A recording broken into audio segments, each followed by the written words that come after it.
Streep's chart. We begin by looking for any planets in rulership. We see that Streep has Mercury in Gemini, and this goes at the top of a tree. Mercury rules every planet in Gemini and Virgo. Streep has Mars in Gemini and Saturn in Virgo. So Mars and Saturn go on the second level, reporting to Mercury in Gemini. Mars rules every planet in Aries and Scorpio. Streep doesn't have any planets in these signs, so we're done with this branch of the tree.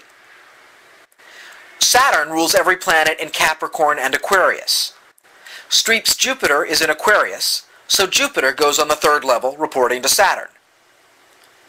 Jupiter rules every planet in Sagittarius and in Pisces. Streep's Chiron is in Sagittarius, so Chiron goes on the fourth level, reporting to Jupiter. Chiron doesn't rule anything, so we're done with this branch, and we're done with the tree. We've run out of tree, but we haven't run out of planets. So as you can see, it's possible to have more than one dispositor tree. We go back to Streep's chart and we look for any other planets in rulership, and we see that she doesn't have any. So the next thing we do is look for any pairs of planets that are in mutual reception to each other. Two planets that are in each other's signs. We see that Streep's moon is in Taurus, ruled by Venus, and her Venus is in Cancer, ruled by her moon. Venus and the moon are in each other's signs, and so they're in mutual reception. Any two planets in mutual reception go at the top of their own tree. We build the rest of the tree the same way as we did before. The moon rules every planet in Cancer. In addition to Venus in Cancer, which is already on the tree, Streep also has the Sun and Uranus in Cancer. We put the Sun and Uranus on the second level of the tree, reporting to the moon. Uranus doesn't rule anything, so we're done with the Uranus branch. Venus rules every planet in Taurus and Libra. In addition to the moon in Taurus, Streep has Neptune in Libra. Neptune goes on the second level of the tree, reporting to her Venus. Neptune doesn't rule anything, so we're done with this branch. The Sun rules every planet in Leo. Streep's Pluto is in Leo. We place Pluto on the third level of the tree, reporting to her Sun. Pluto doesn't rule anything, so we're done with this branch. Between the two trees, we have all 11 planets accounted for, so we're done. The first thing to notice about Meryl Streep is that there's a fundamental split in her chart. She has two separate organizations, each with their own staff. When we look more closely, we see that one tree seems to encompass her intellect, the Mercury and Gemini tree, while the other tree contains her emotions with the Moon and Venus at the top. This seems to indicate that there's a split between Streep's emotions and her intellect.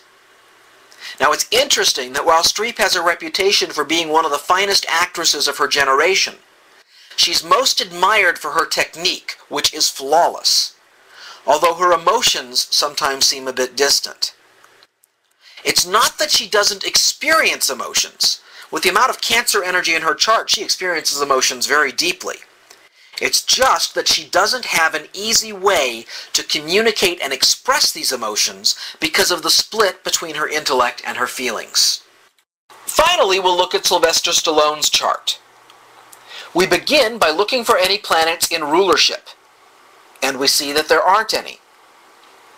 Next, we look for any planets in mutual reception, and we see there aren't any of these either. When there are no planets in rulership and no planets in mutual reception, and this happens a lot, it means that the dispositor tree is run by a committee of 3 or more planets. In order to find which planets rule the chart, we pick any planet at random and work backwards until we find the loop. Let's start with Stallone's Mars in Virgo. Mars in Virgo is ruled by Mercury in Leo because Mercury rules Virgo. Mercury in Leo is ruled by the Sun in Cancer because the Sun rules Leo. The Sun in Cancer is ruled by the Moon in Libra because the Moon rules Cancer. The Moon in Libra is ruled by Venus in Leo because Venus rules Libra. Venus in Leo is ruled by the Sun in Cancer because the Sun rules Leo. And we found our committee. The three planets at the heart of Stallone's Dispositor tree are the Sun, the Moon, and Venus. It doesn't matter which planet we start with because we will always get to the core committee. Say we started with Jupiter in Libra. Jupiter in Libra is ruled by Venus in Leo because Venus rules Libra. Venus in Leo is ruled by the Sun in Cancer because the Sun rules Leo. The Sun in Cancer is ruled by the Moon in Libra because the Moon rules Cancer. The Moon in Libra is ruled by Venus in Leo because Venus rules Libra. And there's your committee. We put the committee at the center of the Dispositor tree, and then we fill in the rest of the planets. The Moon rules every planet in Cancer.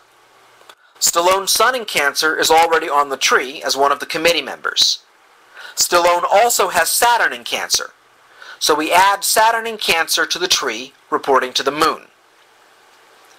The Sun rules every planet in Leo. In addition to Venus in Leo, Stallone has Mercury in Leo and Pluto in Leo. Mercury and Pluto go in the tree, reporting to the Sun.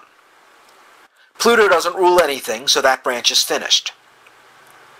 Venus rules every planet in Taurus and Libra. In addition to the Moon in Libra, Stallone also has Jupiter in Libra, Chiron in Libra, and Neptune in Libra. We add Jupiter, Chiron, and Neptune to the tree, reporting to Venus. Chiron and Neptune don't rule anything, so those branches are done. Mercury rules every planet in Gemini and Virgo. Stallone's Mars is in Virgo, and his Uranus is in Gemini, so these go in the tree, reporting to Mercury. Uranus doesn't rule anything, so this branch is done. Jupiter rules every planet in Sagittarius and Pisces. Stallone doesn't have any planets in these signs, so this branch is done. Mars rules every planet in Aries and Scorpio. Stallone doesn't have any planets in these signs, so this branch is done. We count up the planets, and all 11 are present and accounted for, so we're done. What we can see from Stallone's Dispositor tree is that his entire chart is ruled by a committee of 3 planets, none of which are in particularly strong shape. Each planet has its own little staff that reports to it, but ultimately everything in Stallone's life comes down to the question of who he is in relationship. The Sun represents his core identity, the Moon his emotions and safety needs, and Venus his validation needs and values. These 3 planets will weigh in and debate every major decision in his life.